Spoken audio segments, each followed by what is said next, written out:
An American mother gives birth on a Monday and is expected to be back at her desk by the following Monday.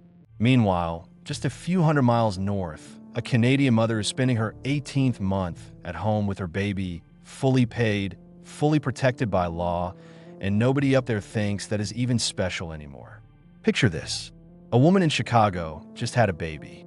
She is lying in a hospital bed, exhausted, stitches still fresh, a newborn on her chest, and somewhere in the back of her mind, one thought refuses to leave her alone. How many days do I have left before I have to go back to work? Not months, days. Because in the United States of America, the most powerful and wealthiest nation on the planet, there is no federal law that guarantees a single mother even one day of paid maternity leave. Not one. And before you think this is some kind of exaggeration or political talking point, let us get very clear about what the law actually says. The Family and Medical Leave Act, passed in 1993, gives eligible employees up to 12 weeks of unpaid leave after having a child. Unpaid. That means a new mother can technically take 3 months off without losing her job, but she will not see a single dollar of income during that time.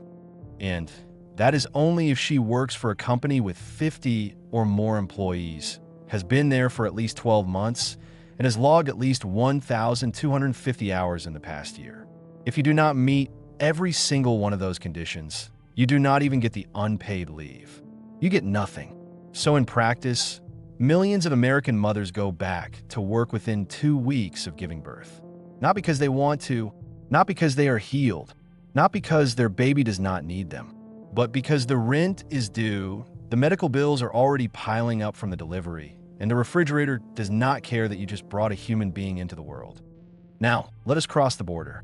Canada, same continent, similar culture on the surface, shares the longest international border in the world with the United States of America. And yet, when a Canadian woman gives birth, the entire system around her responds in a completely different way. Under Canadian federal law, a new mother is entitled to take up to 18 months of maternity and parental leave, with financial benefits paid through the employment insurance program. During that time, she receives a percentage of her average weekly earnings, up to a government-set maximum. Her job is legally protected. Her employer cannot replace her, cannot pressure her, cannot punish her professionally for being away. And when she comes back, 18 months later, her position is waiting for her. This is not a luxury program for high earners. This is the standard. This is what every working Canadian mother receives regardless of whether she works at a law firm or a coffee shop. How did two countries that share so much history, so much culture, so much geography end up so far apart on something this fundamental? The answer goes deeper than politics. It goes into the very different philosophies these two nations built themselves on. The United States of America was constructed on a foundation of radical individualism. The idea was simple and powerful. You're responsible for yourself. The government's job is to stay out of your way. You build your own life. You make your own choices. You deal with your own problems. This philosophy drove extraordinary innovation, extraordinary wealth, extraordinary ambition. But it also meant that when a mother needed support, the system looked at her and said, that is your problem to figure out. Canada, on the other hand, developed a much stronger tradition of collective responsibility. The idea that certain things in life, having a child, getting sick, losing a job, are not personal failures that individuals should face alone. They are human experiences that a society should support together. And that philosophical difference, more than any single law or politician, is why these two systems look the way they do today. But let us talk about what this actually costs American families in real terms, because the numbers are shocking when you lay them out plainly. A hospital delivery in the United States of America costs on average between $10,000 and $30,000, depending on whether there are complications. Most of that is covered by insurance, but deductibles, co-payments, and out-of-pocket expenses can still leave a family owing thousands of dollars on the day they bring their baby home. Then there's childcare. Because American mothers go back to work so quickly, they need someone to watch their newborn. The average annual cost of infant childcare in the United States of America is over $15,000 per year. In cities like San Francisco, California, or New York City, that number climbs well above $30,000 annually. There are cities in America where sending an infant to daycare costs more than sending a teenager to a state university. So the family loses the mother's income for however long she takes off, pays for the delivery out of pocket, and then immediately starts paying $15,000 to $30,000 a year for someone else to raise their child during the hours they are at work. The financial pressure on American families in the first year of a child's life is extraordinary, and that pressure has consequences. Studies consistently show that financial stress in the postpartum period is one of the strongest predictors of postpartum depression. It affects the mother's mental health, it affects the relationship between partners, and it affects the development of the child. The first months of a baby's life are not just emotionally significant, they are neurologically critical. The bonding that happens between a mother and a newborn in those early weeks shapes the child's brain development, emotional regulation, and long-term mental health outcomes. When a mother is forced back to work within 2 weeks because she simply cannot afford not to be, that bonding is interrupted. Not by choice, by financial survival. Canada built its parental leave system with exactly this understanding in mind.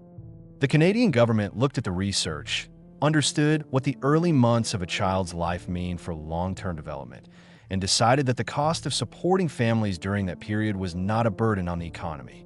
It was an investment in the next generation, and the numbers support that decision. Canada consistently outperforms the United States of America on infant mortality rates, childhood poverty rates, and educational outcomes for children. None of these things happen by accident. They are the downstream effects of policies that treat the beginning of life as something worth protecting. Now here is something that surprises most people when they first hear it.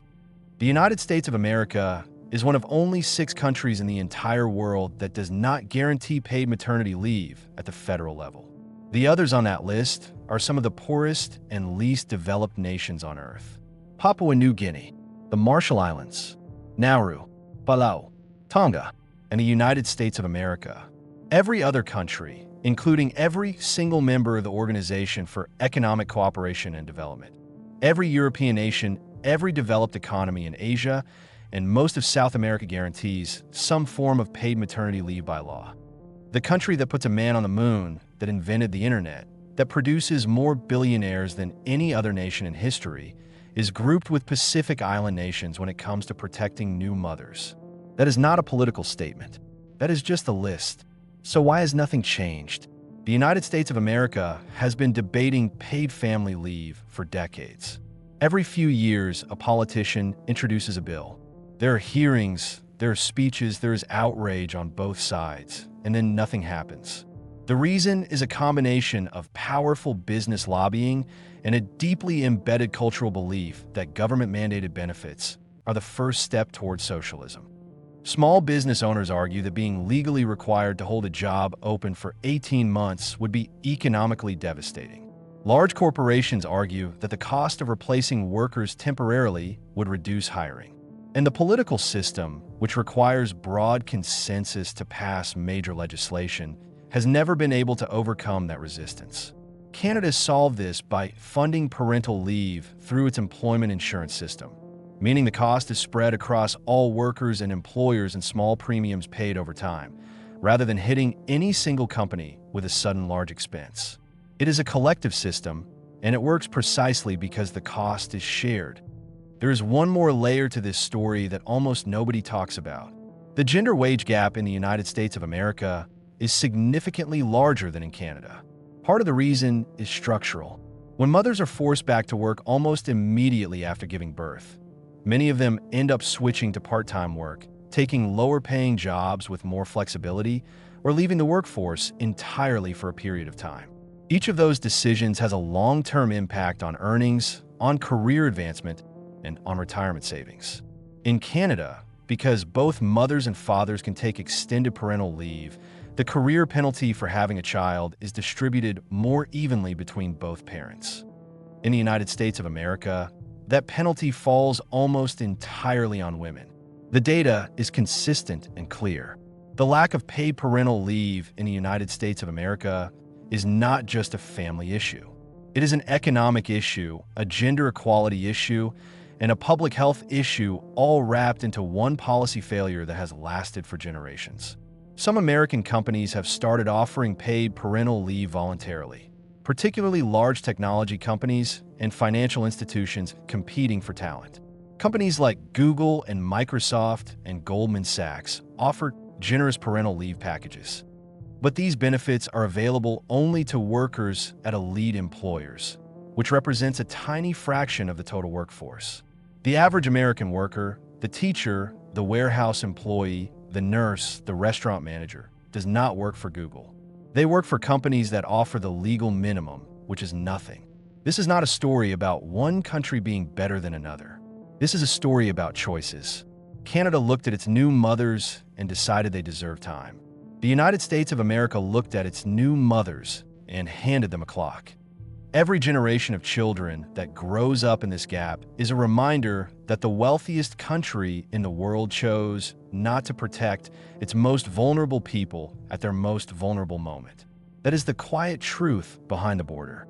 If this video changed the way you see the difference between these two countries, hit the like button right now, because it helps more people find this content and understand what is really happening just across that border. Subscribe to this channel because every single week we pull back the curtain on another story that the headlines never tell you. And leave a comment below. Do you think the United States of America will ever pass a paid maternity leave law? Tell us what you think.